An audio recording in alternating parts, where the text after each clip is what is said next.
السلام عليكم ورحمة الله وبركاته. طلبة وطالبات سنة ثالثة ثانوي، ازيكم عاملين ايه؟ جاي معانا نحل يونت 6 على الكلمات. أنا مستر مصطفى ودي قناتكم From Zero to Hero in English. قبل ما نبدأ ما تنساش تعمل لايك وشير وسبسكرايب وكمان دعوة حلوة من قلبك، ويلا بينا نبدأ.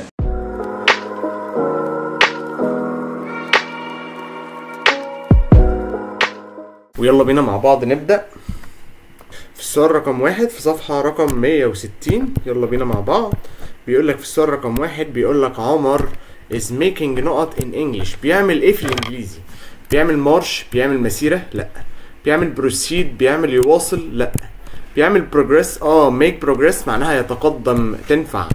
طب ينفع اقول لك make براد معناها ايه؟ معناها موكب، فدي ما تنفعش. موكب او مسيرة فدي ما تنفعش. يبقى الإجابة عندي تبقى make progress، معناها إن هو يزدهر ويتقدم. بعد كده في رقم 2 بيقول لك people are most نقط. الناس بتكون أكتر إيه؟ at the early hours of the day، في الساعات الأولى من اليوم.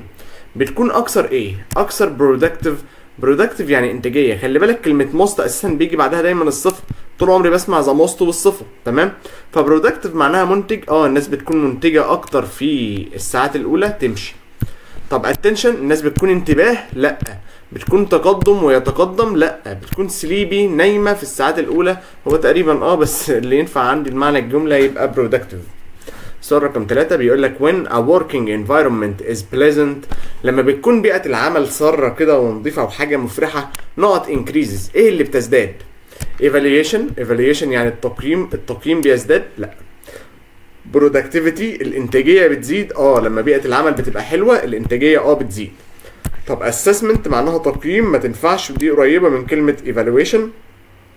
طب procrastination معناها المماطله والتسويف، فدي ما تنفعش. طبعا الاجابه اللي تنفعني رقم B.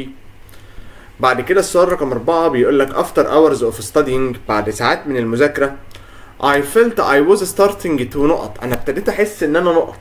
من الاسئله الجميله جدا اللي الناس بتقف فيها في السنتر. turn down، bot off، start off، switch off. طب استخدم انهي فيهم؟ قال لك انت تستخدم فيها switch off. يا مستر switch off معناها يطفي جهاز، وممكن تيجي بمعنى ان هو ييأس، ان انا يأست او ان انا مليت من حاجه. يبقى بعد ساعات من العمل انا ابتديت ان انا احس ان انا يأست.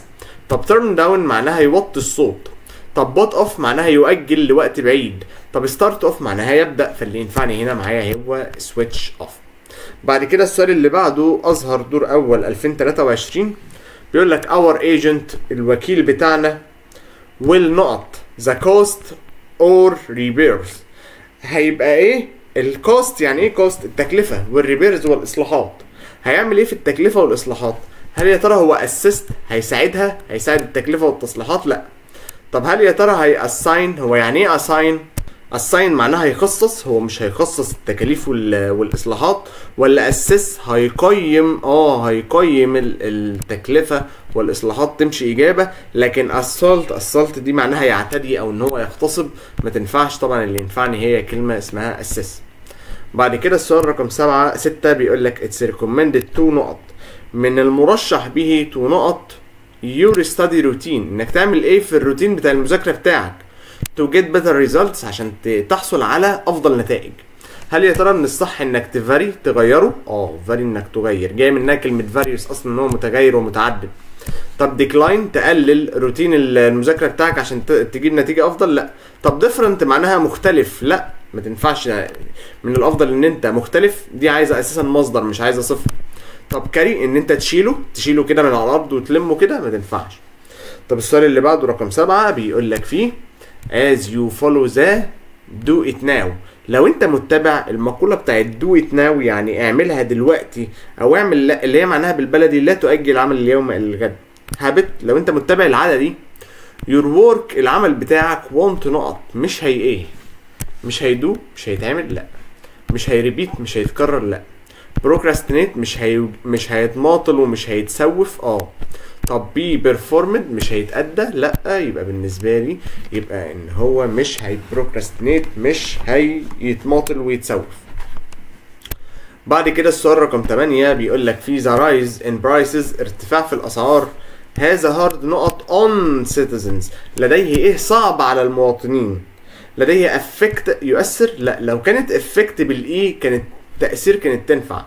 طب امباكت، ما هي امباكت يا مستر تمشي تأثير وتمشي يؤثر وبتاخد برضه حرف الجر اون. طب بريشر لديه ضغط، لا ملوش ضغط على المواطنين، ضغط اللي هو بضغط جسمانيا ان انا بدوس على حد او ان انا بعصر عليه. طب انفلونشال معناها مؤثر، لديه مؤثر على الشعب او على المواطنين، لا يبقى الاجابه بالنسبه لي تبقى امباكت. السؤال اللي بعده رقم 9 بيقول لك his constant، يعني ايه constant؟ مستمر. ايه المستمر اللي هو بيعمله؟ led him to be late، خلته او جعلته ان هو يكون متاخر with almost every job، تقريبا لكل وظيفه هو بيعملها. يبقى ان هو كان بيعمل ايه؟ كان بيعمل assessment، هو ده اللي خلاه يتاخر؟ لا. طب effectiveness يعني فاعليه؟ لا. ولا ينفع ان انا اقول لك بيعمل تقييم هو ده اللي بيخليه يتاخر؟ ولا الفاعليه هي اللي بتخليه تتاخر؟ طب البرودكتيفيتي هي اللي بتخليه تتاخر؟ الانتاجيه هي اللي بتخليه تتاخر؟ لا. امال اللي بيخليه يتاخر البروكراستينيشن اللي هو التسويف والمماطله. يبقى دي بالنسبه لي هي الاجابه. السؤال اللي بعده رقم 10 بيقول لك lots of diseases، الكثير من الامراض have نقط، ايه اللي حصل فيها؟ due to، بسبب recent medical advances. recent معناها حديث، وميديكال advances يعني التطورات الطبيه، بسبب التطورات الطبيه الحديثه. يبقى الامراض زادت ولا قلت؟ قلت، يبقى قلت decline بتمشي. improved معناها تتحسن، لا. وspread معناها تنتشر، لا. وreduced معناها تقلل، لا. بس خلي بالك الفعل decline معناه يقل، لكن reduce معناه يقلل. يعني ايه يا مستر؟ ايه الفرق ما بينهم؟ reduce ده ينفع اقول لك الامراض هي اللي بتقلل؟ ما تنفعش. ده كده كان المفروض يتبني للمجهول have been reduced، لكن decline ما يتبنيش للمجهول. وخلي بالك من الفكره دي. حلو. 10 اللي بعد كده السؤال رقم 11 بيقول لك the world is نقط، العالم يكون نقط unrest. rest معناها راحة، وunrest معناها اللي هي انعدام الراحة، او اللي هو يعني بالبلدي كده الاضطراب. and wars والحروب in different parts في اجزاء واماكن عديدة. يبقى العالم ايه؟ بيتست، بيختبر الحروب في اجزاء عديدة والاضطراب، لا. encourage بيشجع، لا. طب experience معناها خبرة، لا. بروتكت بيحمي الحروب والاضطراب، لا. مستر ولا واحده فيهم تنفع. اعمل ايه؟ انا عندي كلمه اكسبيرينس ممكن تيجي بمعنى خبره او تجربه، او تيجي كفعل بمعنى يواجه. فهو العالم بيواجه اضطرابات وحروب في different parts في اجزاء مختلفه. بعد كده السؤال رقم 12 بيقول لك God planning and setting goals، يعني التخطيط الجيد وتحديد الاهداف. increase your نقط بيزود ايه؟ بيزود البرودكتيف، المنتج. عارف لو كانت برودكتيفيتي الانتاجيه كانت تمشي. طب بيزود الاسسمنت، التقييم، لا. بيزود المماطله والبروكراستينيشن، لا. بيزود الافشنسي، الكفاءه، تمشي. طب السؤال اللي بعده 13 بيقول لك the state aims to الهدف بتاع الدوله aims to improve citizens نقط، بيأمل ان هو يحسن ايه بتاع المواطن. and welfare معناها السعادة والرفاهية، يبقى هو عايز يحسن ايه؟ والسعادة والرفاهية. الاكزوشن الارهاق، لا. والbeing السعادة والرفاهية تمشي. interesting معناها شيق ودي صفة، ما تنفعش. طب well mannered حسن الاخلاق، ما تنفعش. فبالنسبة لي هنا تبقى well-being السعادة والرفاهية. بعد كده السؤال رقم 14 بيقول لك taking regular breaks، انك تاخد بريك منتظم كده او بصورة منتظمة. كان نقط يقدر يعمل ايه؟ your productivity، يعمل ايه في مستويات الانتاجية عندك. طب اختار ايه؟ انا عايز اقول لك كلمة معناها ترفع. طب raise معناها يرفع. طب rise معناها يرتفع. وأريز معناها ينشأ. وأروز معناها يثير أو يحفز. طبعا مين اللي ينفعني؟ اللي ينفعني رايز. طب ليه ما خدتش ريز معناها يرتفع؟ ريز يا جماعة ما ينفعش يجي بعدها مفعول. ينفع اقول لك يرتفع الليفلز او مستويات الانتاجيه، ولا بيرفع؟ يرفع دي ينفع يجي بعدها مفعول، لكن يرتفع ما ينفعش يجي بعدها مفعول. وخلي بالك من الملحوظات المهمه اللي انا بقولها. وبكده ابقى خلصت الصفحه رقم 160. طب ندخل بعدها على الصفحه اللي بعدها، صفحه رقم 161. السؤال رقم 15 بيقول لك ذا مورنينج متروز، المتروهات بتاعت الصباح are usually بتكون عادة bagged معباه، الجملة مبنية للمجهول اهو. are bagged بتكون دايما معباه ومليانة with نقط. مليانة بالايه؟ بالدرايفرز، بالسواقين، فيها سواقين كتير؟ لا. كوندكتورز مليانه كمثريه؟ لا. موتورست سواقين ولا كمبيوترز مسافرين يوميا الى عملهم؟ يبقى كلمه كمبيوتر كلمه من الكلمات المهمه معناها مسافر يومي الى عمله.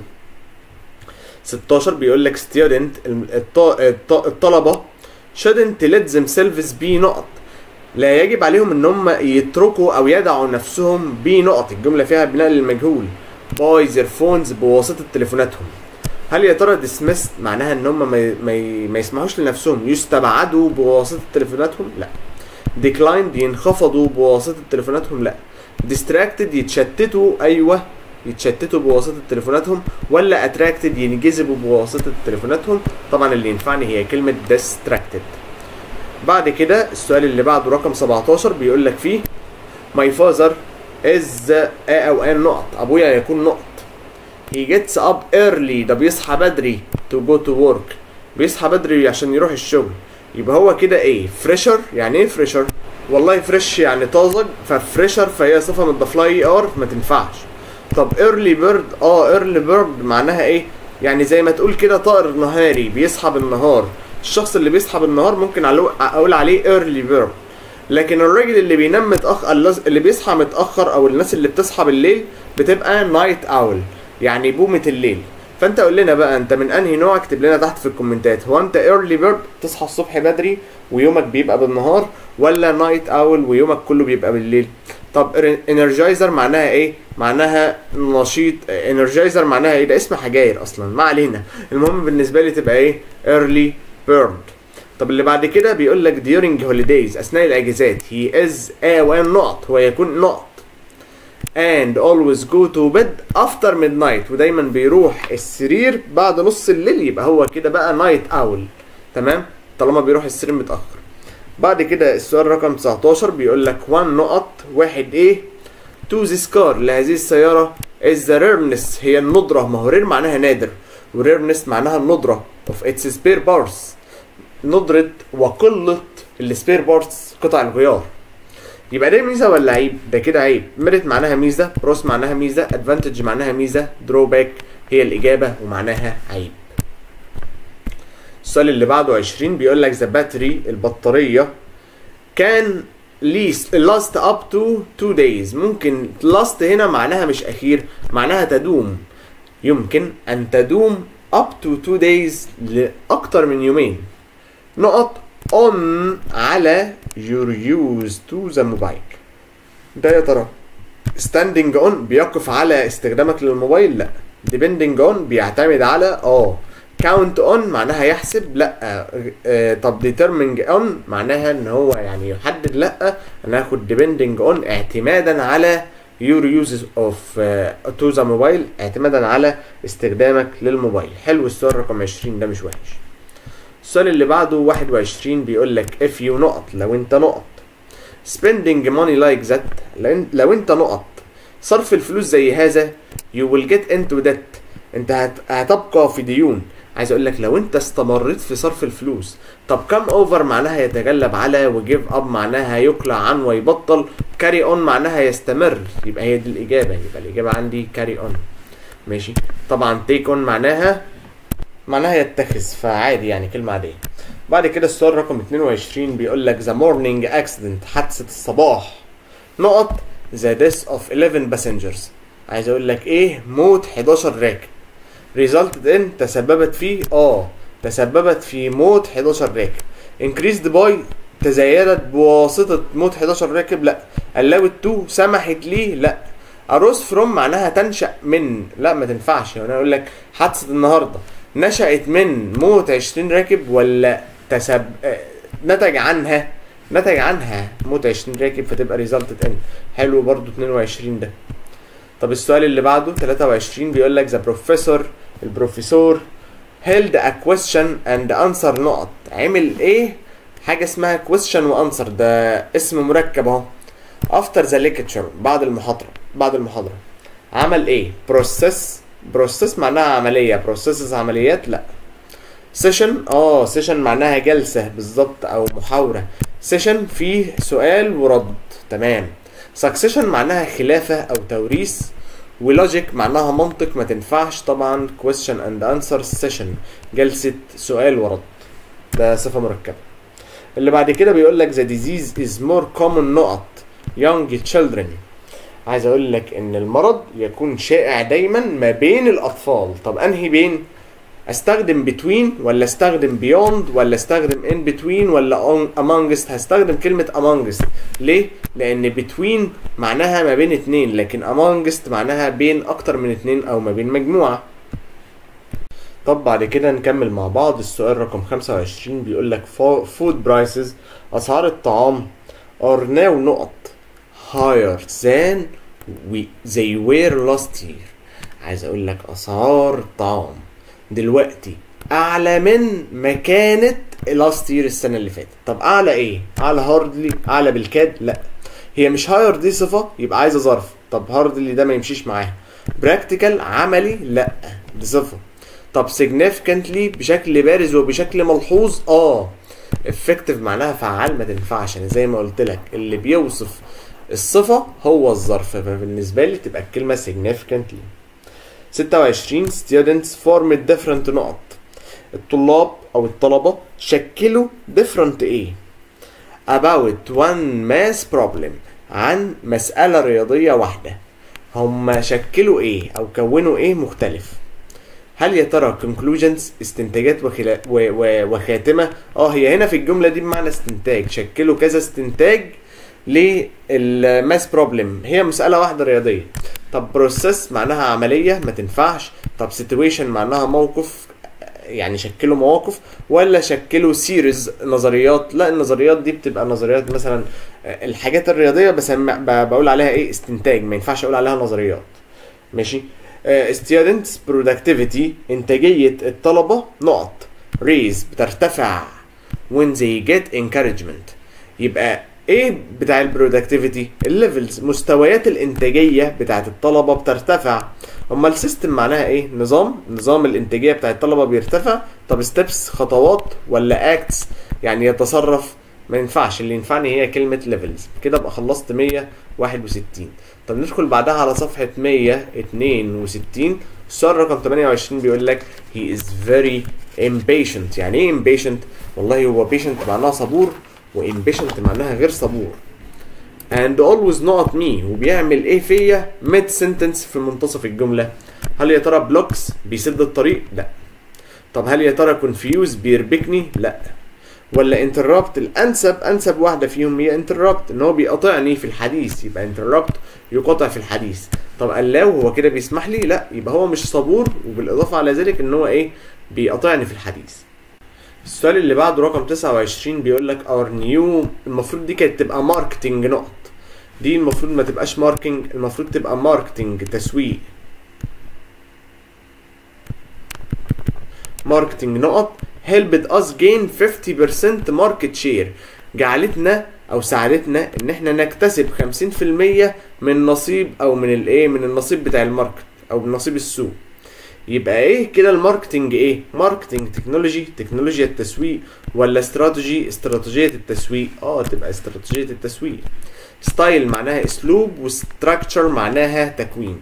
يبقى عدل لي الجملة دي، كان المفروض تبقى، هي ممكن تكون غلطة من الكتاب، ان هي المفروض بدل ما تبقى ماركينج تبقى ماركتنج. بعد كده السؤال رقم 30 بيقول لك the scientist will announce. العالم سوف announce كانت عندي في يونت 1 معناها يعلن، ما تنساش بقى القديم. العالم سوف يعلن his نقط عن ايه؟ during a press conference اثناء مؤتمر صحفي. هل يا ترى هيعلن عن his searches؟ search معناها يبحث عن شيء، ما تنفعش. لو كانت researches كانت تنفع، او research بس. طب بروفايل هيعلن عن الملف التعريفي بتاعه؟ لا. going يعني الذهاب مثلا؟ لا. طب findings اكتشافاته؟ findings معناها اكتشافات، هي اللي تنفع اجابه. بعد كده السؤال رقم 31 بيقول لك it's important to نقط check. انك تفحص ايه؟ تفحص منتظم ولا تفحص بانتظام your car سيارتك before traveling قبل السفر؟ يبقى انت تفحصها بانتظام. طب gradually معناها ايه؟ تدريجيا، ما تنفعش. rarely معناها نادرا، وريجولارلي هي اللي معناها بانتظام، وهاردلي معناها بالكاد او بالعافيه، وسواء ريرلي سواء هاردلي فهم كلمات تفيد النفي فما تنفعوش. 32 بيقول لك to achieve your goals عشان تحقق اهدافك you should put things انت لازم تضع الاشياء in order of من ناحيه الايه؟ من ناحيه الاولويه طبعا. عشان تحقق اهدافك انت لازم تحط اهدافك كده من ناحيه الاولويه. طب heading معناها ايه؟ heading معناها العنوان الرئيسي، graph معناها رسم بياني، وobligation معناها الالزام، لا من ناحيه الايه؟ البريوريتي. حلو السؤال ده، لان in order to معناها لكي، لكن in order of معناها من ناحيه. طب السؤال اللي بعده 33 بيقول لك she is doing نقط، هي بتعمل ايه؟ خلي بالك من كلمه do ايه؟ into how children acquire language، على ازاي الاطفال بتكتسب اللغه. هل يا ترى هي بتعمل inspect بتعمل يفحص؟ لا. بتعمل examine يفحص، دي كلها افعال في المصدر ما تنفعش. طب search بحث او يبحث، ولا ريسيرش بحث او يبحث؟ انا هاخد كلمه ريسيرش لان ده بحث علمي، مش بحث ان انا بدور على حاجه ضايعه مني يعني، فكده بالنسبه لي الاجابه تبقى ريسيرش. اللي بعده سؤال حلو بيقول لك ذا نقط reveals، النقط بتكشف the relationship between the health and sport، بتكشف العلاقه ما بين الصحه والرياضه. ايه هي اللي بتكشف العلاقه ما بين الصحه والرياضه؟ الفانكشن المهمه او الاداء؟ لا. طب الانالايزز او الانالايز اللي هو التحليل؟ طب بروسيس العمليه ذات خطوات؟ لا. طب اديشن اللي معناها نسخه او اصدار؟ لا. يبقى اللي ينفعني طبعا هي كلمه الاناليسز، التحليل او البيان هو اللي بيكشف العلاقه بين الايه؟ الهيلث والسبورت. 35 بيقول لك the ability to learn from past، القدره على التعلم من الماضي is vital in life، ضروري في الحياه. يبقى التعلم من past ايه؟ من ايه بتاع الماضي؟ errors اخطاء، errors ومستيك كانت تنفع. طب تتعلم من البنفيتس الفوائد، ولا السكيلز المهارات، ولا البروجريس التقدم؟ لا انا عايزك تتعلم من الايه؟ من الباست ايرورز، ده vital in life ضروري في الحياه. بعد كده السؤال رقم 36 بيقول لك رنا started writing her نقط، رنا بدات ان هي تبدا ايه؟ since she was young من ساعه لما كانت صغيره. she recorded ده هي سجلت all her daily activities and feelings، سجلت مفتاح الحل اهو، سجلت كل الديلي activities الانشطه اليوميه and feelings والمشاعر. يبقى هي كده كانت بتكتب في الايه؟ في الاتيتيود السلوك والاتجاه؟ لا. طب biography السيره الذاتيه، ولا دايري ولا دايري؟ بص دايري دي اللي اولها ايه؟ منتجات البان، خلي بالك، لكن اللي اولها اي هي المفكره خاصه بيا انا، دي اي، يبقى دي اي يبقى افتكرها كده. طب يعني دي تطلع بره لان معناها منتجات البان. فاضل لي سيره ذاتيه وفاضل لي دايري، طب اختار انهي فيهم؟ هختار كلمه دايري. طب ليه ما تختارش السيره الذاتيه اللي هي بايوجرافي؟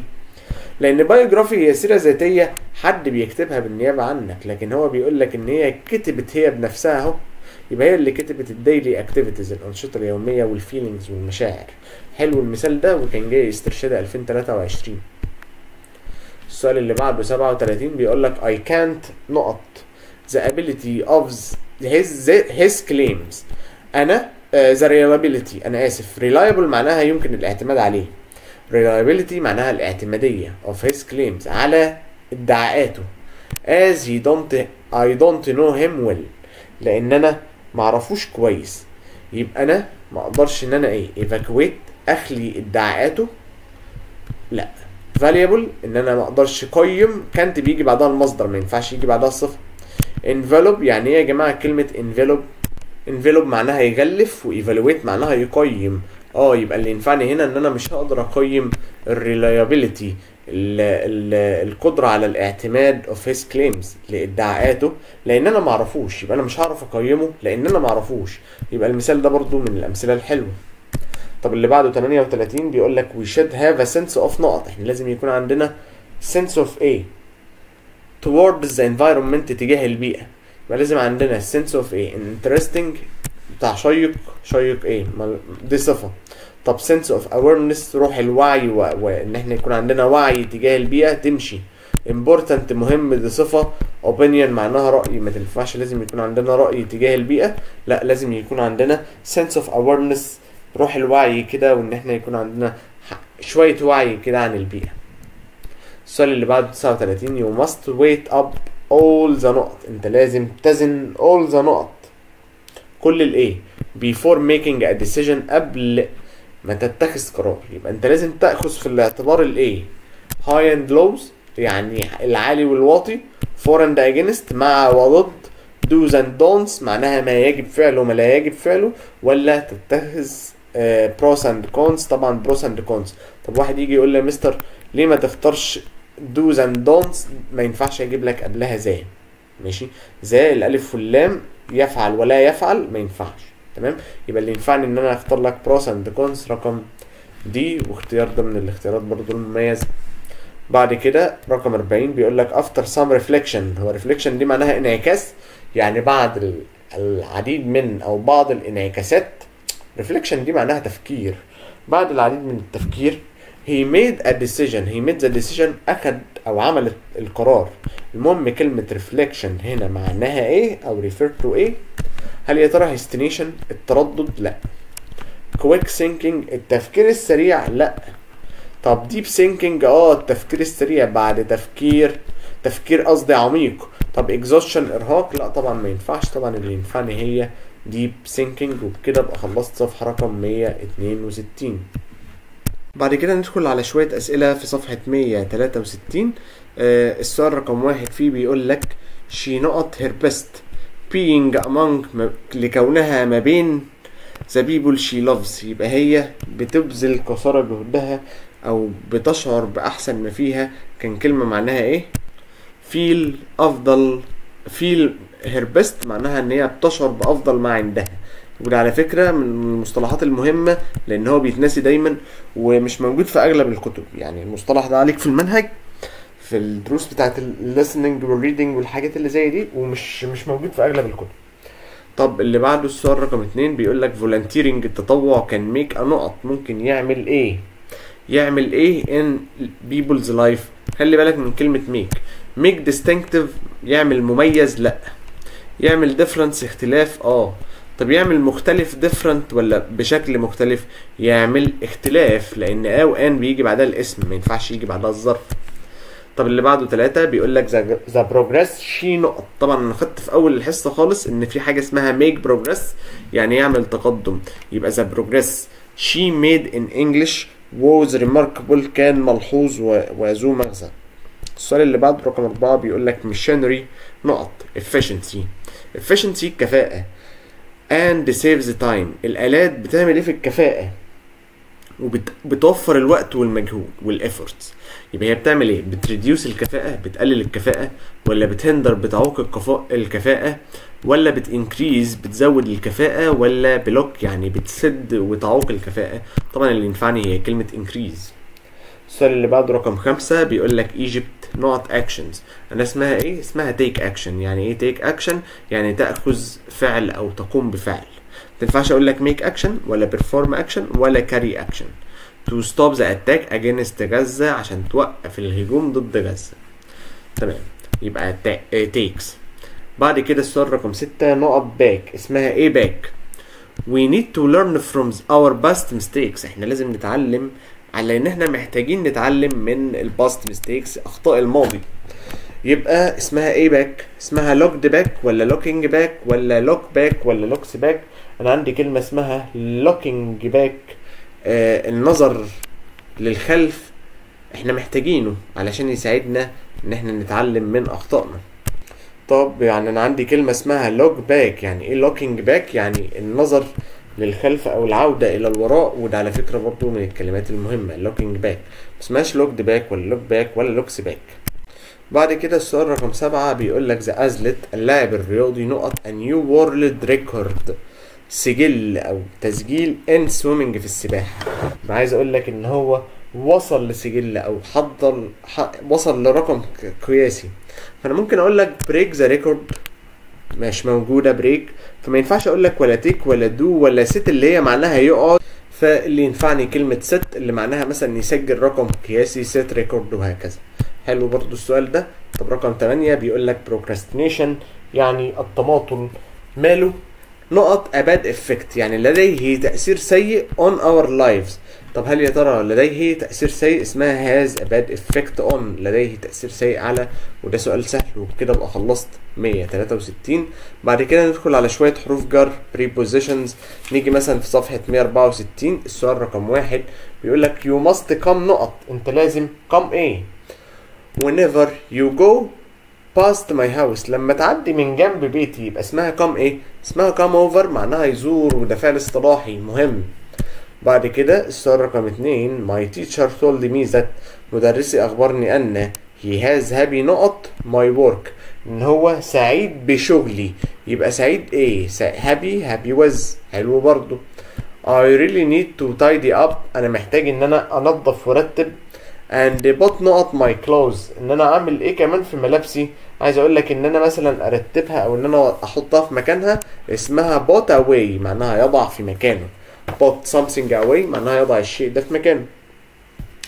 بعد كده السؤال رقم 4 بيقول لك food prices has increased، اسعار الطعام زادت نقط 10%. والله increase ممكن تاخد ان وممكن تاخد باي، يعني دي ودي طلعوا بره. طب تمام، increased ايه؟ هو زيادة في ولا زيادة بنسبة 10%؟ يبقى باي، يبقى increase باي معناها يزيد بيه. بعد كده السؤال رقم 5 بيقول لك الفيلم was broadcasted rebroadcasted. يعني ايه broadcast معناها يبث ويذيع، فري برودكاست معناها يعيد البث والإذاعة، بس الجملة مبنية للمجهول يبقى تم إعادة بثه وإذاعته نقط the request of the viewers. عايز أقول لك بناء على طلب الإيه؟ الفيورز اللي هم الناس المشاهدين، يبقى اسمها إيه؟ the request of، اسمها at the request of، وده برضو من الأسئلة الحلوة المهمة. اللي بعد كده السؤال رقم 6 بيقول لك these photos، هذه الصور made me think، خلتني ان انا افكر نقط my childhood لطفولتي، يبقى اسمها think ايه؟ think back to، يعني يسترجع ذكريات، وهكذا يسترجع ذكريات الطفولة. his lifelong dream، حلمه الطويل جدا is to take نقط in the Olympics، ان هو ياخد ايه؟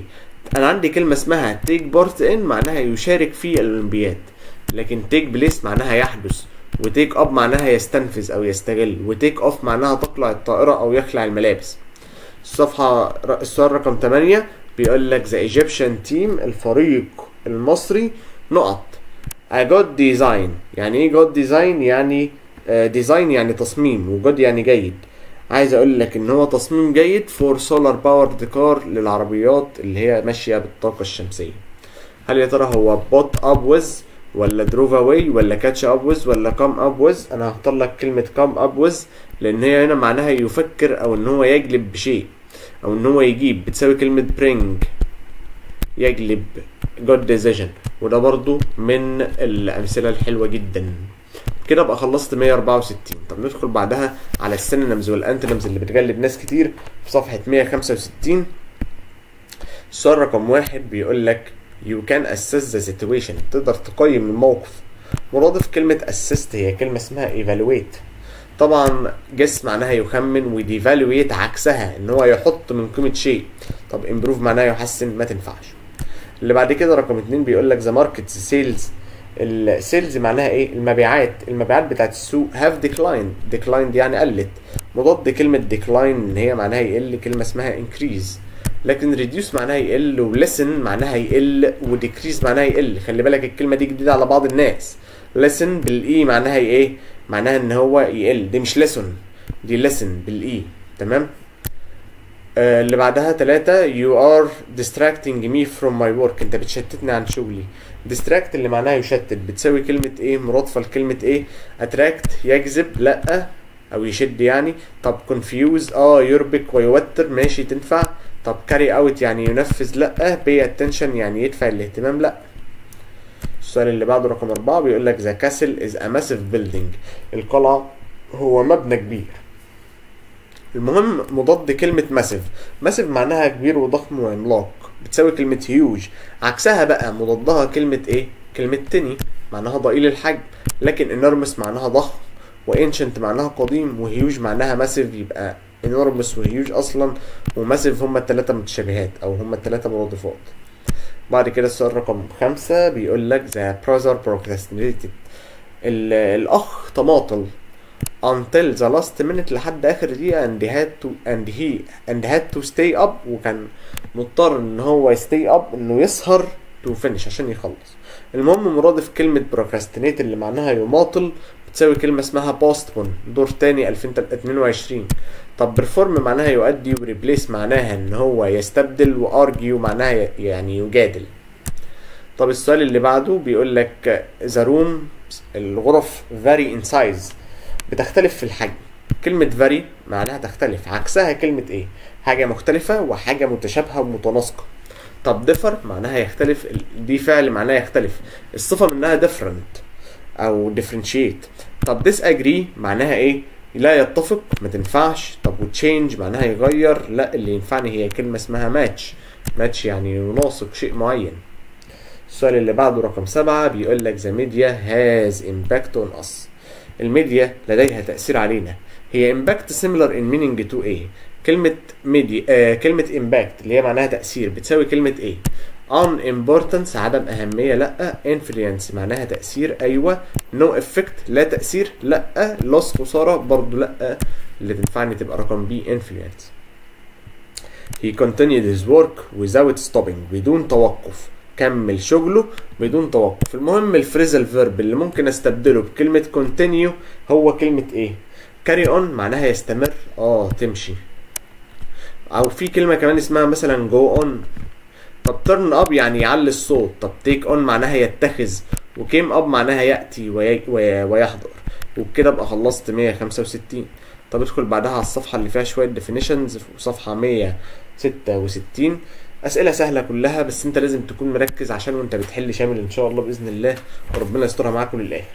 قبل ما نحل بس ونكمل حابب افكرك متنساش تعمل لايك وشير وسبسكرايب ومتابعة للقناة، عشان انا فعلا ببذل مجهود كبير عشان اوصل لك المحتوى ده وافضل اقدمه لك، فما تبخلش عليا بكل ده. يمكن انا بعمل الفيديو بياخد مني ساعات شغل، لكن ان انت تعمل لي لايك وشير وسبسكرايب وكمان دعوة حلوة من قلبك في الكومنتات مش هياخد منك اكتر من دقيقة. طب يلا بينا نكمل شوية اسئلة على الديفينيشنز. بيقول لك the process of improving عملية تحسين or developing او تطوير، يبقى ده كده بسميها ايه؟ strategy خطة لا، session جلسة او حصة او كده لا، progress تقدم طب productive معناها ان هي منتج لا، عملية التقدم والتنمية هي البروجرس. نقط is when we delay لما احنا بنأجل doing something important عمل شيء مهم، يبقى انت كده بتعمل procrastination مماطلة. development تنمية، elimination معناها حد وتقليل، وproductivity معناها انتاجية. السؤال اللي بعده رقم 3 بيقول لك وان نقط is a disadvantage or a negative part of a situation. هو عيب او جزء سلبي في السيتويشن في الموقف، يبقى disadvantage و negative part دول احط تحتهم خط. ليه؟ لان هي بتساوي كده كلمة drawback عيب، لكن ده مش efficiency مش الكفاءة، ولا decline الانخفاض، ولا switch off اللي معناها يطفي. طب السؤال رقم 4 بيقول لك to stop thinking about something عشان تبطل تفكير بشيء بفضل شيء ما. is to ان انت كده هتبطل التفكير فيه، يبقى انت كده بتعمل ايه؟ كده انت بتريز بترتفع لا. طب switch off ان انت بتوقف او ان انت بتفصل بمعنى اصح لا. طب ميوت لا ان هي يكتم الصوت لا، وتشينج يغير لا. السؤال اللي بعده رقم 5 بيقول لك to نقط is to judge انك تحكم the quality تحكم على الجودة، وكوست والتكلفة والفاليو بتاعت something والقيمة كمان بتاعت شيء. يبقى انت كده بتأشور، الشور يعني يؤكد، جاي من الاسم منها او الصفة منها شور اكيد، الظرف قصدي. طب persuade معناها يقنع. طب weigh معناها يزن. طب assess معناها يقيم. يقيم هي اللي انت تبقى بتجادج بتحكم على الكواليتي الجودة، والكوست التكلفة، والفاليو القيمة، وهكذا. السؤال رقم 6 بيقول لك the quality of doing something. الكواليتي يعني جودة عمل شيء with no waste of time ومن غير مضيعة للوقت or money ولا حتى الفلوس. يبقى ده اسمه ايه؟ ان انت بتقدر تعمل حاجة من غير ما تضيع ولا وقت ولا فلوس، يبقى دي اسمها ايه؟ efficiency كفاءة. ايوه هي الكفاءة، ان انت عندك كفاءة يبقى ان انت بتعمل الحاجة من غير ما تضيع وقت. accurately بدقة بشكل دقيق ده مش تعريف لا. productivity الانتاجية مش شرط عشان تبقى فيه انتاجية، ما انت ممكن يبقى فيه انتاجية بس بتضيع فيها وقت وفلوس. awareness معناها الوعي، لا ده مش تعريف الوعي، تعريف الافشنسي، وده برضه من التعريفات الحلوة اللي بتعجبني. السؤال اللي بعده رقم 7 a formal meeting يعني اجتماع رسمي of an organization لمنظمة is a او an a ده بيسمى ايه؟ بيسمى session اللي معناها جلسة او اجتماع او بتساوي كلمة meeting. طب هل يا ترى ده كده discussion نقاش؟ لا. interview مقابلة شخصية للعمل؟ لا. طب كلاس معناها فئة او فصل؟ لا. السؤال اللي بعده دور ثانوية عامة دور اول 2022. اقرا بقى كده وبالراحة واحدة واحدة. the rate المعدل at which goods are produced اللي به البضائع بتنتج and the amount produced وكمان الكمية التي تنتج especially وخصوصا in relation to work time لما بيكون لها علاقة بالwork time بوقت الايه العمل and the money needed وكمان بالفلوس اللي محتاجينها to produce them عشان ننتجها. يبقى ده بيتسمى ايه؟ بيسمى البروجريس التقدم؟ لا. طب productivity الانتاجية ده تعريف الانتاجية وده تعريف عليها اجباري. طب brainstorming العصف الذهني والتفكير؟ لا. priority الاولوية؟ لا. يبقى انا ممكن اجيبها من الاستبعاد ان انت البضائع التي تنتج والكميات التي تنتج خصوصا لما يكون في work time وكمان money محتاجينها. يبقى احنا كده بنسميها ايه؟ البرودكتيفيتي او الانتاجية. وبكده ابقى خلصت صفحة رقم 166. نيجي بعد كده في صفحة 168 شوية أسئلة اكسترا exercises on vocabulary تمارين إضافية على الكلمات. يلا بينا. السؤال رقم 1 من الأسئلة الجميلة جدا بيقول لك be optimistic خليك متفائل everything will not in the end كل حاجة ايه في النهاية. play well تلعب جيدا؟ لا. make well يعني يفعل جيدا؟ لا. طب grow good؟ لا. هي لو كانت grow well كانت ممكن تمشي لان grow ممكن يجي بمعنى يصبح. طب go well go well يعني سوف تمشي على ما يرام، فبالنسبه لي هنا من الاسئله الجميله برضو. بعد كده السؤال رقم 2 بيقول لك having نقط goals انك يكون عندك اهداف نقط in mind في العقل helps you achieve them بيساعدك انك تحققهم. يبقى انك يكون عندك اهداف ايه؟ اهداف specific محدده وخاصه. طب سبيشال خاصة؟ لا. ما هي خاصة تنفع برضو بس خاصة سبيسيفيك معناها خاص محدد، لكن سبيشال معناها خاص اللي هي بتساوي كلمة يونيك اللي هي معناها مميز او فريد من نوعه. فهنا سبيسيفيك معناها خاص اللي هو محدد. individual معناها فردي وبرودكتيف معناها منتج. ما تنفعش. اهداف لازم تكون محددة وهو ده اللي هيساعدك انك تحققها. السؤال اللي بعده رقم 3 بيقول لك the flood caused نقط damage الفيضان سبب تلف ايه to some Libyan towns الى بعض الدول الليبية او المدن الليبية انا اسف. طب ماس يعني ايه؟ ماس لوحدها معناها كتلة ما تنفعش. طب ميني دامج لا تعد فما تنفعش اقول لك عليها ميني. طب هل يا ترى ماسيف ولا انلارج؟ هختار لك كلمة ماسيف لان ماسيف معناها ضخم وكبير، لكن انلارج معناها يكبر وده الفعل. لو كانت لارج بس كانت ممكن تنفع، فان لارج معناها يكبر ويوسع فده ما تنفعش ان هي تبقى اجابة. طب السؤال اللي بعده رقم 4 بيقول لك learning is a continuous نقط التعليم يكون ايه؟ مستمر that doesn't end الذي لا ينتهي ابدا.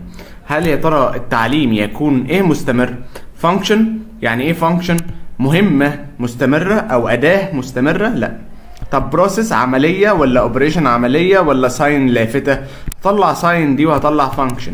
فاضل لي بروسيس عملية واوبريشن عملية. جيت قلت لك قبل كده ان كلمة بروسيس معناها عملية ذات خطوات، لكن اوبريشن معناها عملية جراحية. السؤال اللي بعده رقم 5 بيقول لك to read without نقط انك تاكل بدون ايه؟ is like يبقى زي بالظبط eating without this digestion ده اللي هو الايه؟ الهضم. انك تاكل بدون ما تهضم. يبقى انك تقرا بدون ايه؟ بدون reflection انعكاس؟ لا. بدون looking نظر؟ لا. بدون infection عدوى؟ لا. بدون glasses بدون نظارة؟ لا.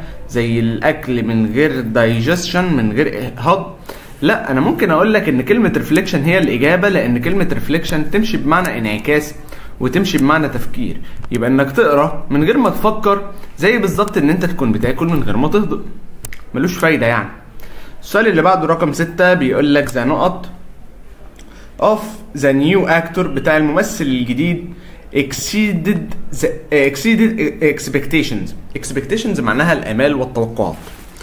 طب ايه بتاع الممثل الجديد فاق التوقعات وعدى التوقعات؟ ذا اوفر العرض؟ لا. ذا تشير اليبهج؟ لا. طب بريزنتيشن العرض التقديمي، هو كان مقدم في انترفيو ولا بيعمل حاجه تبع الكليه عامل بريزنتيشن مثلا؟ لا. الافضل مع الممثل بيبقى اسمه بيرفورمانس، الاداء اللي هو قدمه فوق التوقعات.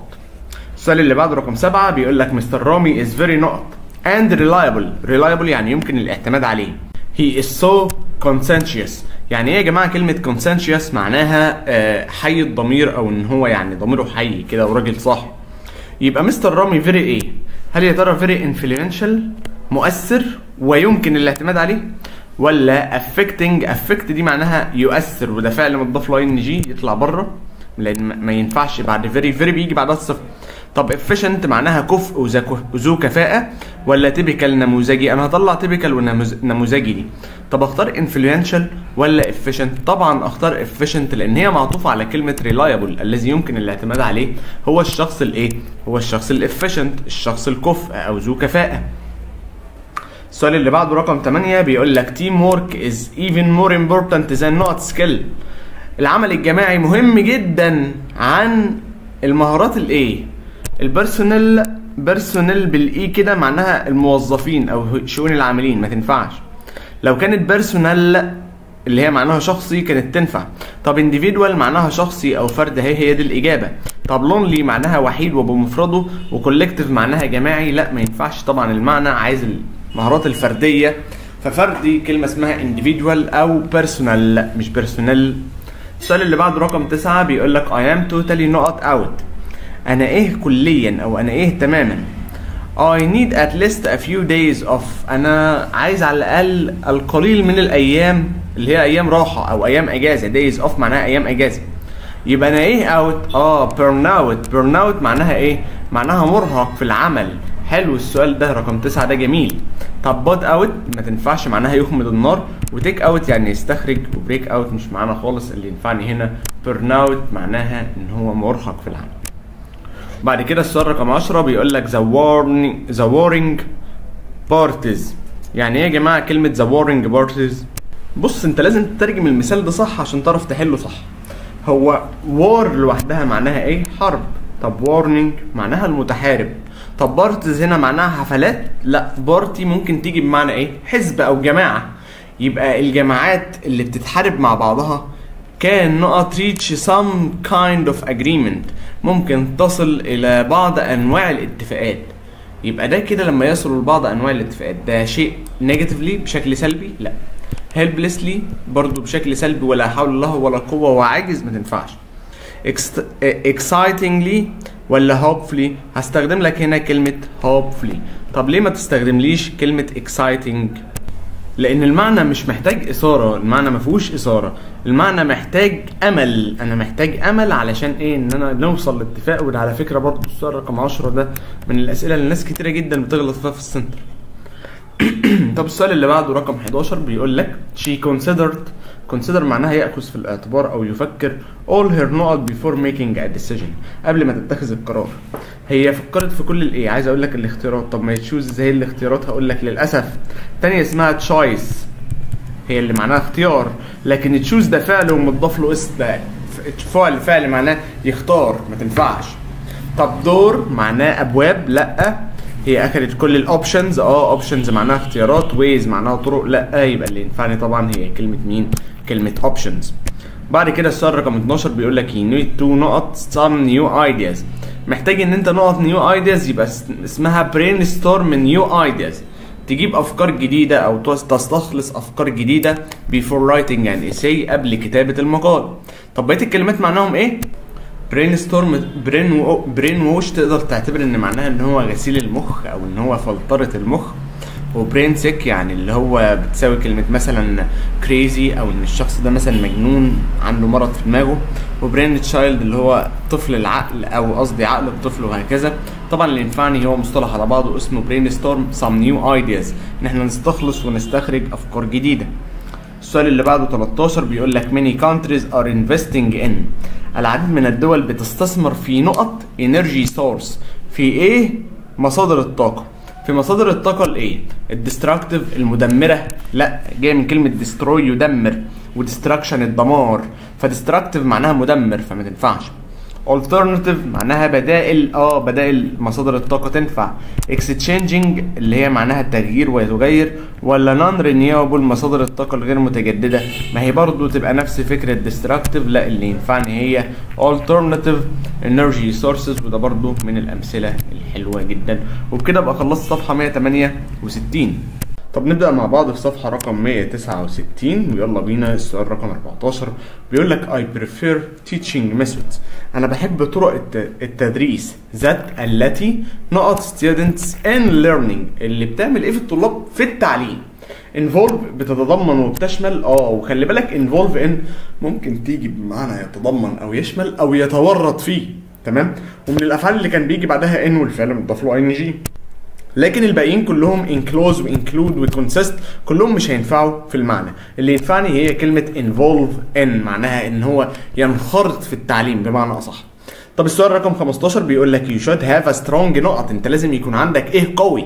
خلي بالك من الامثله القويه جدا المثال ده. طب strong دي يا جماعه هي صفه، واي صفه في الانجليزي المفروض ان هو يجي بعدها اسم، ما ينفعش يجي بعدها فعل. انت لازم يكون عندك ايه قوي in your chances to succeed في فرصك للنجاح. هل يا ترى لازم يكون عندك believes يؤمن وده فعل متضاف له اس؟ ما ينفعش. طب believe بس لازم ابقى عارف الفرق ما بين كلمه believe بالفي وبليف بالاف. believe بالاف هي الايمان والاعتقاد والثقه، تمام. يبقى اللي بالنسبه لي هي كلمه belief ايمان او اعتقاد في فرص نجاحك. لكن believable معناها معقول او يمكن تصديقه، فدي ما تنفعش بالنسبه لي اجابه. السؤال اللي بعده رقم 16 بيقول لك a good idea فكره حلوه without action بدون ما تتخذ فيها قرار او بدون ما تعمل فيها حاجه is not nothing تعتبر ان هي لا شيء، يبقى is worth nothing لا تستحق شيء. يبقى انت لو بتفكر بس عندك افكار حلوه بس ما بتنفذهاش فانت كده worth nothing يعني لا تستحق شيء. طب require تتطلب، لا. observe يعني ان انت بتراقب، لا. طب وهاف يمتلك، لا ما ينفعش حتى اقول لك is have. فالمهم بالنسبه لي من ده من الامثله برضو المهمه. اللي بعده السؤال رقم 17 بيقول لك ذا ازلت ده لاعب الرياضه او اللاعب الرياضي could break the previous world نقط قدر ان هو يحطم ايه السابق اسمه break the record يعني يحطم الرقم القياسي in running في الجري. طب تارجت معناها هدف، طب نيم معناها اسم، وتايتل معناها ان هو لقب او عنوان. ما ينفعش اقول لك يحطم اللقب ولا يحطم التارجت عشان بس نبقى متفقين على الكلام ده. اللي ينفعني بريك ذا ريكورد هي دي اللي تنفع اجابه. السؤال اللي بعده رقم 18 بيقول لك ذا دراج العقار او الدواء او المخدرات. كلمه دراج لها معاني كتير. كلمه الدراج works well at first but gradually ولكن تدريجيا losses its نقط. عايز اقول لك ان الدواء ده بيشتغل بفاعليه وبيشتغل كويس جدا في البدايه ولكن تدريجيا بيفقد اتس ايه؟ بيفقد ايه؟ الايفالويشن التقييم، لا. طب انفلونشال مؤثر مستر اتس دي بيجي بعدها دايما الاسم، تمام، لان هي صفه ملكيه بيجي بعدها الاسم. طب فانفلونشال دي صفه لازم محتاجه بعدها اسم. طب efficient اللي معناها كفء برضه صفه محتاجه اسم، يبقى اللي ينفعني هي كلمه effectiveness الكفاءه. السؤال اللي بعده رقم 19 بيقول لك ذا ساينتست العلماء found it hard to put وجدوا من الصعب ان هم يضعوا ذا ثيوري النظريه انتو ايه، ان هم يحطوا النظريه اللي هم افترضوها يحطوها في الايه. put into practice يعني يضع شيء موضع التنفيذ، وده برضو من المصطلحات المهمة. طب put into apply يقدم، لا. practice على فكرة عشان تبقى عارف هي لازم تبقى مكتوبة بالسي مش مكتوبة بالاس. يعني لو كان كاتبها لي مثلا الاختيار ده شاطب لي عليه وكاتب لي مثلا practice بالاس كده كانت اختياري برضو هيبقى غلط. المفروض اقول لك ان into من حروف الجر اللي بيجي بعدها الاسم، فالصح براكتس بالسي هي اللي اسم، زي ادفايس بالسي هي اللي اسم، لكن ادفايز بالاس معناها ينصح فعل. نفس الفكره براكتس بالسي فده كده بالنسبه لي اسم وموضع ممارسه، لكن براكتس بالاس ده فعل معناه يمارس. طب تمام. بعد كده فلو يعني البرد is a not disease يكون مرض ايه؟ ذات الذي the majority of people catch اللي معظم الناس يعني بيجي لهم برد، يبقى هو مرض ايه؟ طالما معظم الناس بيجي لهم مرض limited محدود ما تنفعش، available متاح ما تنفعش، طب rare نادر برضه ما تنفعش، اللي ينفعني مرض common ان هو شائع ومنتشر هو ده اللي ينفع. اللي بعد كده ذا common ايه الشائع والمنتشر between success and hard work is determination ايه الشائع اللي ما بين النجاح والعمل الجاد يكون ال determination. ذا common charge اللي يشحن الشائع، التشارج معناها يشحن ما تنفعش، ما ينفعش اساسا فعل، انا عايز اسم صح. طب فاكتور معناها عامل، يبقى العامل الشائع اللي ما بين النجاح وما بين العمل الجاد هو يكون الايه الديترمينيشن. طب اسس معناها يقيم، وريكوست معناها ان هو يطلب او طلب ما تنفعش. طبعا انا عايز اقول لك العامل الشائع ما بين النجاح والهارد ورك والعمل الجاد هو الديترمينيشن او العزيمه والاصرار. طب السؤال اللي بعده رقم 22 بيقول لك نقط study showed that بينت ان gardening اعمال الحديقه is preferable يعني مفضله for over 16 بتكون اعمال الحديقه تكون مفضله بالنسبه لك لما بيكون عندك اكتر من 60 سنه. يبقى اسمها ايه؟ طب انا عندي كلمه اسمها recent وعندي كلمه اسمها recent، اختار انهي فيهم؟ ثواني كده. ريسنت الاولى دي ممكن تبان في يعني لوهله كده ان معناها يعيد ارسال، لا هي لو ريسند ومكتوبه بالدي ساعتها يبقى معناها يعيد ارسال، لكن ريسنت كده زي ما هي مكتوبه كده كفعل زي ما هو معناه يستاء او ان هو يبغض او ان هو يكره حد كره شديد، ما ينفعش ده اساسا فاعل. طب توداي اليوم ستادي دراسه اليوم ما تنفعش تبقى صفه. طب ريسنت ستادي دراسه حديثه هي دي اللي تنفع عندي اجابه. طب ابجريد معناها يطور وينمي فدي ما تنفعش برضو، انا عايز اوصف الدراسه ان هي ايه ريسنت بتبين ان كذا كذا كذا. السؤال 23 بيقول لك after a long day at work بعد يوم طويل في العمل I often feel نقط and exhausted انا دايما بحس ان انا ايه وكمان exhausted، عايز صفه تتعاطف على exhausted اللي هي مرهق. طب stressed مضغوط ومرهق تمشي. طب ريلاكسد مرتاح لا، انترستد متشوق لا، ومتحمس واوبتيمستيك معناها متفائل، كل ده ما ينفعش يتعاطف على اكزوستد، اللي ينفع يتعاطف عليها هي ستريسد. حلو، سؤال سهل وبسيط. 24 بيقول لك learning a new language تعليم لغة جديدة involves بيتضمن نقط it every day بيتضمن ان انت هتعمل ايه كل يوم. هل يا ترى exercising تمارين رياضية وبتاع؟ لا. ولا براكتسنج ممارسه وتمرين عليها؟ يبقى انت لازم تبقى عارف الفرق ما بين اكسرسايز كتمرين وبراكتس كتمرين. براكتس تمرين ان انت بتتمرن في عمل حاجه انت بتعملها زي ما يكون حاجه دراسيه مثلا، لكن اكسرسايز هو حاجه بدنيه يفضل تستخدمها مع الحاجات البدنيه، وده فرق برضو لازم تبقى عارفه. طب ريبيت تكرارها ولا بلاينج ان انت تلعبها؟ طبعا المعنى الانسب ان انت لازم تمارسها كل يوم. خلي بالك الفعل انفولف من الافعال اللي بيجي بعدها ING. طب بعد كده السؤال رقم 25 بيقول لك stress can cause health problems الضغط والتوتر ممكن يسبب مشاكل صحيه like نقط and anxiety ده اللي هو الايه القلق. زي ايه والقلق؟ عايز برضو اسم مرض معطوف على القلق. هل يا ترى ويل بينج السعاده والسرور؟ لا. هاترد الكراهيه؟ لا. بيشنس الصبر؟ لا. ديبريشن الاكتئاب؟ تنفع ديبريشن الاكتئاب، يبقى الاجابه عندي رقم دي. بعد كده السؤال رقم 26 بيقول لك their life has not changed حياتهم اتغيرت since they had a baby من ساعه ما جالهم عيل صغير. حياتهم اتغيرت ازاي؟ definitely بالتاكيد، ولا decidedly بشكل مقرر، ولا certain انا مش عايز صفه اساسا انا عايز ظرف، ولا luckily معناها محظوظ ما تنفعش برضو صفه. يبقى حياتهم اتغيرت ايه؟ definitely بالتاكيد لما جابوا الطفل الصغير. لكن decidedly بشكل متكرر فما تنفعش اساسا، مش مديه معنى. اللي ينفعني رقم ايه. حلو برضو من الاسئله 26 ده. 27 بيقول لك he not his time، عمل ايه في وقته. so he finished the task before the deadline، لذلك هو خلص التاسك قبل الموعد النهائي. يبقى هو كده ضيع وقته wasted his time، لا. bought off اجل وقته، لا. managed تمكن وان هو ادار وقته، صح. spend انفق وضيع وقته، لا ما تنفعش. يبقى اللي تنفعني managed his time. وبكده ابقى خلصت صفحه 169. طب ندخل بعدها بقى على صفحه رقم 170، والسؤال رقم 28 فيها بيقول لك better street lighting. better يعني افضل، وستريت لايتنج معناها اناره الشوارع. might help نقط، ممكن تساعد ان احنا ايه كرايم، نعمل ايه في الجريمه. اكيد ان احنا نقلل الجريمه لما تبقى الشوارع منوره كده وما فيهاش ضلمه، هنقلل الجريمه وكمان الحوادث. يبقى ريديوس تقلل، صح. لكن هل يا ترى دي بتزود الجريمه؟ لا.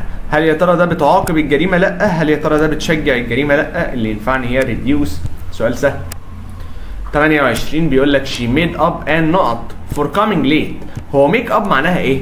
يخترع ويؤلف ويعني يعمل حاجه كده، يعني فابريك. يعني هي فابريكة ان ايه؟ هو يعتبر حلها لي بكلمه ان دي. ان يبقى انا عايز صوت متحرك، ريجريت وكوز وريزلت يطلعوا بره، والصوت المتحرك هو الوحيد اكسكيوز، وبتاخد حرف الجر فور. لكن حتى كوز لو كان عندي وان كان هيقول لك كوز اوف. طب ريجريت يندم؟ لا. طب او ندم؟ لا. ما تمشيش اساسا كل ده مع ان، يبقى هو يعتبر حللها لي وهو مش واخد باله. السؤال اللي بعده رقم 30 بيقول لك students can't نقط. الطلبه مش تقدر تعمل ايه their phone with them in the exams. in the exam في الامتحان، ما يقدروش ان هم يعملوا ايه في تليفونهم في الامتحان. هل يا ترى كاتش يعني ان هو يلحق بيه ويمسك؟ لا. طب كول يتصل بتليفوناتهم؟ لا. طب فيتش يمزق ويقطع؟ لا. اللي ينفعني هي كيب، ما ينفعش ان هو يحتفظ بتليفونه او ان هو يظل ماسك تليفونه اثناء الامتحان. السؤال اللي بعده 31 بيقول لك removing نقط memories. حذف الذكريات الايه helps us بيساعدنا avoid stress، ان احنا نتجنب الضغط. حذف الذكريات الايه؟ ذكريات كدابه، ماشي. unpleasant غير ساره، والله هي اجابه منطقيه جدا، يبقى unpleasant هي الاجابه. طب حذف الذكريات الساره هو اللي هيخلينا نتجنب الاسترس. طب تيستي اللي ذوقها حلو، والبليشر السعاده، ما تنفعش. حذف الذكريات الانبليزنت الغير ساره والوحشه يعني. السؤال اللي بعده رقم 32 بيقول لك a serious road accident. حادثه طريق جاده وخطيره caused traffic نقط، سببت ايه ترافيك yesterday، ايه مروري امبارح. هل يا ترى فلو تدفق مروري كده وسريان ومشي مروري؟ لا. لايتس انوار مروريه؟ لا. كايوس معناها فوضى بالظبط، وسموث معناها سلاسه، فما تنفعش. اللي ينفعني طبعا كايوس. سؤال سهل وحلو ومع ذلك في ناس بتغلط فيه. 33 بيقول لك ساره is very active online. ساره دي نشيطه جدا اونلاين. and writes a daily نقط، وبتكتب ايه بشكل يومي. بتكتب daily ايه؟ بتكتب ايه يوميا؟ بروشور، منشور اللي هو بتاع النشره اللي بتبقى جوه الدواء. علبه الدواء كده بيبقى فيها نشره صغيره كده اسمها بروشور، او ممكن كلمه بروشور اصلا معناها منشور دعائي. طب ليفلت، النشره برضو اللي جوه الدواء او منشور دعائي؟ لا. طب بودكاست معناها البودكاست اساسا ما بيتكتبش، يعني ده تسجيل صوتي ما بيتكتبش. اللي ينفعني تكتب بلوج مدونه، تمام، تدوين ليها بتكتبه. 34 بيقول لك he retired هو تقاعد and not over his responsibility for the firm، وعمل ايه في مسؤوليته على الشركه؟ اكيد سلمها، صح. طب came over معناها ان هو يعني يزور؟ لا. have over؟ لا. turn over برضو يقلب، ما تنفعش. طب hand over ان هو يسلم شيء، hand over his responsibility for the firm. حلو السؤال ده، لما بيتحط في امتحان شامل معظم الطلبه ما بتعرفش تحله. طب والسؤال اللي بعده 35 بيقول لك parents الاباء should not on teaching their sons morals. morals معناها ايه؟ الاخلاق. يبقى الاباء لازم ان هي نقط on teaching، لازم تركز على تعليم اولادها المورالز الاخلاقيات، يبقى concentrate on. طب ميك اون ما تنفعش، وستي اون ما تنفعش، وامبروف اون يحسن على تعليم المسؤوليات ما تنفعش. اللي بعد كده بيقول لك there is no نقط in buying things you don't need. مفيش ايه في انك تشتري حاجات انت اساسا مش محتاجها. يبقى there is no ايه mind عقل ومخ، لا responsible مسؤول، مفيش مسؤول، لا مفيش logic مفيش منطق في انك تشتري حاجات انت مش محتاجها تمشي، مفيش legal مفيش شرعي وقانوني، لا مفيش منطق logic. اللي بالك نو بيجي بعدها الاسم دي responsible مسؤول صفة، والليجل شرعي دي صفة. فانا عندي مايند وعندي لوجيك، مفيش مخ ولا مفيش عقل ولا مفيش لوجيك، مفيش منطق. 37 بيقول لك the president الرئيس tries to get public نقط، بيحاول ان هو يجيب البابليك ايه for his economic programs للبرامج الاقتصادية بتاعته. يبقى بيحاول ان هو يحصل على البابليك ايه. هل يا ترى البابليك ديماند فور الطلب للبرامجات او للبرامج؟ لا. سبورت البابليك سبورت الدعم العام ان الناس كلها تدعمه. امبروف بابليك ده فعل صفه، ما ينفعش يجي بعدها فعل، ده بيجي بعدها اسم. طب اوير برضه كفعل ما تنفعش، اللي ينفعني هو سبورت كصفه كاسم قصدي بمعنى دعم. اللي بعده السؤال رقم 38 بيقول لك he has been ill in hospital، هو مريض في المستشفى for over a 6 نقط period، الفترة بقالها 6 شهور. هوصف الفترة ان هي 6 شهور، يبقى 6 months period. لازم احط الاسم مفرد صفة مركبة. السؤال اللي بعده رقم 39 بيقول لك the meeting was very productive، الاجتماع كان productive. يعني ايه يا جماعة productive؟ productive دي معناها منتج ومثمر. كلمة productive دي السينونيم بتاعها او المرادف بتاعها fruitless يعني غير مثمر، لا. unproductive ما تنفعش، ده باينه زي الشمس ان هي عكسها. fruitful ما fruitful معناها مثمر ومنتج. طب uncreative غير مبدع، لا لو كانت creative كانت ممكن. السؤال الاخير عندي النهارده بيقول لك في رقم 40 exams الامتحانات are not the only way، ليست الطريقه الوحيده to نقط student skills، مش هي الطريقه الوحيده اللي تقدر تعمل بيها ايه مهارات الطلبه. هل يا ترى اسست تساعد بيها مهارات الطلبه؟ لا. اسست انك تقيم مهارات الطلبه؟ طب ديفلوب تطور مهارات الطلبه؟ لا. ولا ايفولف انك يعني تدور على انك تلف حاجه؟ طبعا اللي ينفعني ان الامتحانات مش هي الطريقه الوحيده اللي تقيم بيها مهارات الطلبه. فكمل الجملة هتعرف ليه. بيقول لك there are many other ways to evaluate them، في طرق تانية انك evaluate them انك تقيمهم. يبقى انا كده بالنسبة لي الاجابة صح اسس. وبكده ابقى خلصت حصة النهاردة. ما تنساش لايك وشير ودعوة حلوة من قلبك علشان نكمل في المحتوى بتاعنا. اشوفكم في فيديو جديد، بالتوفيق لكم جميعا، سلام.